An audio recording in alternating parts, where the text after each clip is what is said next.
All right, let's get into it. We're about to take a trip back to the streets of Chicago to unpack the story of a sound that was born out of rebellion, out of community, and honestly, out of a desperate need for a place to belong.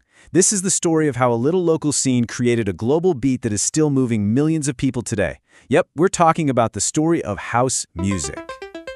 But here's the thing. Before we can even talk about the birth of house, you have to understand the death of disco. And this quote from house music pioneer Jesse Saunders, it just sets the stage perfectly. It tells you that this wasn't just about musical taste, this was a full-blown cultural war. And music was the battleground. So yeah, let's start right there. Part 1, when disco died. We're talking about a single night of absolute destruction that, funny enough, actually cleared the way for this explosion of creativity. See, by the late 70s, disco wasn't just music you danced to. In a city as segregated as Chicago, disco clubs were these rare safe havens. They were sanctuaries for the Black, Latino, and LGBTQ+ communities. They were places you could go and feel free, be yourself, and just experience pure joy. But for some people, that very freedom, well, it was seen as a threat. And that threat just boiled over on July 12, 1979. A rock radio DJ named Steve Dahl put on this insane event, Disco Demolition Night. In between two baseball games, they brought a massive crate filled with thousands of records, and let's be clear, not just disco, but funk and soul too. And they literally blew it up on the field. The whole "disco sucks" slogan, it was a really thin veil for an attack on the communities who loved that music. And just like that, in the eyes of the mainstream, disco was dead, gone. This left this huge void. All those communities that had found a home in disco were pushed even further underground. But they didn't just give up and disappear. Nope. Instead, they got to work creating something totally new, something that was theirs and theirs alone.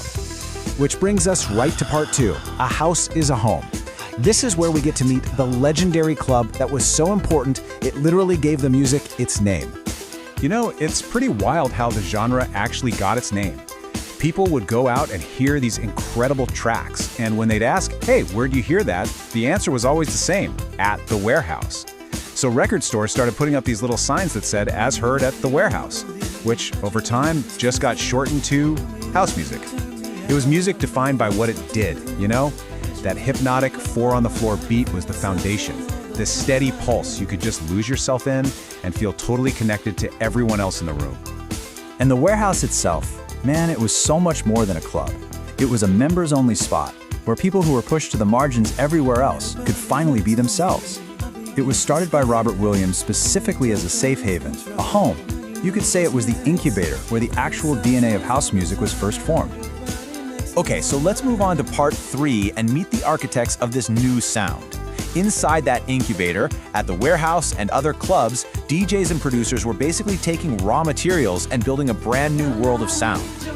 So, you really can't talk about early house music without talking about these two legends.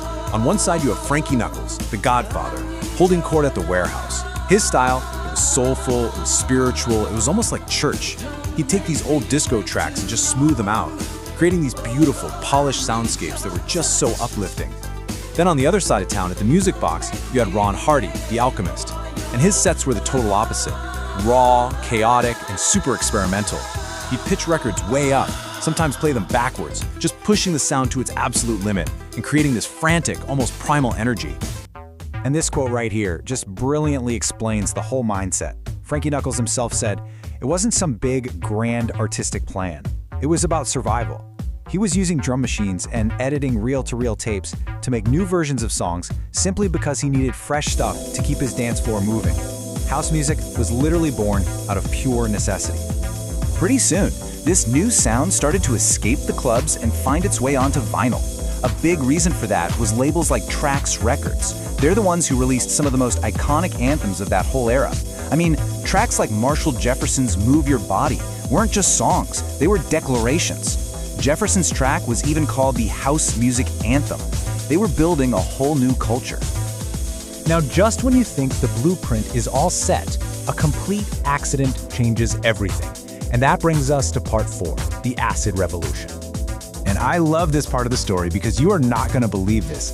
One of the most futuristic and influential subgenres in all of electronic music was created completely by mistake.